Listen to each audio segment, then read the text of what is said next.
ओम शांती.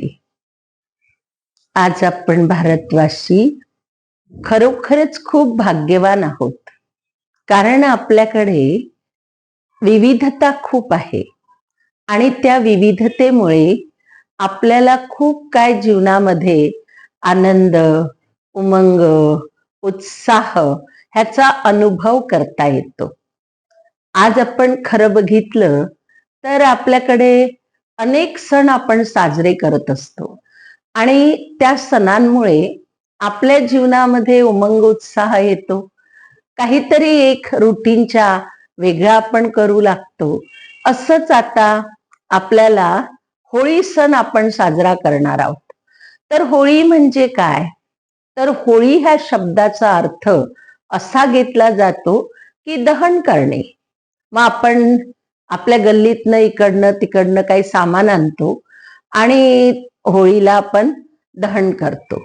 पण खरं तर होळीचं आध्यात्मिक रहस्य असं आहे की आपल्या जीवनात असलेले जे नकारात्मक विचार आहेत किंवा आपल्यामध्ये असलेले काही अवगुण आहेत, काही अशा सवयी आहेत की ज्याने आपण स्वतःच दुःखी होतो, तर खरोखर त्याचा आपल्याला दहन केलं पाहिजे. म्हणजेच आपल्यामधल्या त्या अवगुणांना दृढतेच्या एका माचीस काडीने आपण त्याला जाळलं पाहिजे. तर अशा प्रकारे खरं तर आपण संकल्प करायचा की आज होळी म्हणजे पवित्र सण आहे. इंग्लिशमध्ये होली असं म्हटलं जाते. होली म्हणजे पवित्र शुद्ध. तर आपल्याला आपल्या आत्म्याला पवित्र शुद्ध बनवायचं आहे. त्याचबरोबर आपण होली असं म्हणतो. होली ह्या शब्दाचा अर्थ आहे की जीवनात जे काही झालेलं असेल त्या गोष्टींना परत परत चिंतन करायचं नाही.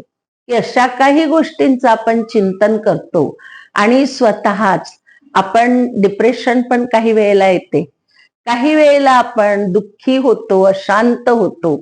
म्हणून जे काही जीवनात झालेलं आहे त्यापासून चांगल्या गोष्टी जीवनात धारण करायच्या. आणि असं म्हटलं जाते की जीवन हे एक गाण्याप्रमाणेच आहे. म्हणून म्हटलं गेलं, जीवन गाणे गातच राहावे, पुढे पुढे चालावे, झाले गेले विसरुनी जावे, पुढे पुढे चालावे. मागचं मागे सोडून द्या आणि हीच खरी होळी समजून आपण पुढे जायचंय. ओम शांती.